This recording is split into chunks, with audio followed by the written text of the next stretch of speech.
Hello mga tao, this is me, Tracy. At kakagising ko lang ngayon at dumating ang bagong wigs, di ba? From Shein lang yan, guys. Di ba? Napakaganda ng quality. Mga tao, naisipan ko na rin maglagay ng wig ko.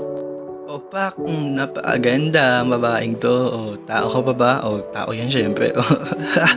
So, ayun, napakaganda ng quality niya, guys. So, kung gusto niyo yung ganitong wig, bibigay ko na lang yung link.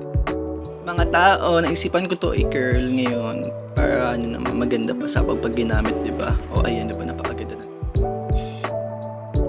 Ginamitan ko nga pala siyang tatlong pang curl at ayan, tinusok-tusok na ng baling, di ba?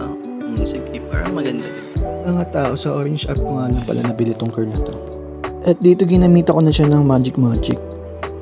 Ayan, napakaganda kasi. Blower ko na siya. Para naman, diba, mainitan kasi wala pa akong steamer, guys.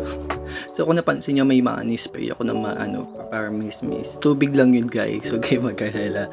Tubig lang yun. Kung ano na nakaiisip kasi ng tao na to kaya ayun, diba, go. At naisipan ko, lumabas mga tao para magkape. Nakikita nyo naman, diba? Go! A few moments later. At nagbabalik ulit ako, mga tao, ito na siya, di ba? Susubukan ko na siya tanggalin. At ito na, go. Isa-isahin mo muna, girl. Siguro inantay ko siya ng 15 minutes.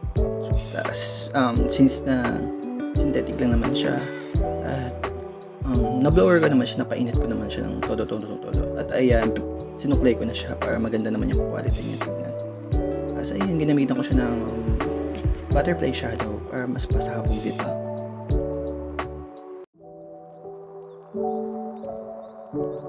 Tapos na po siya, diba? Parang wala na lang nangyari, diba? Taong to, kung ano na naiisip eh. And this is the final look. Salamat mga tao.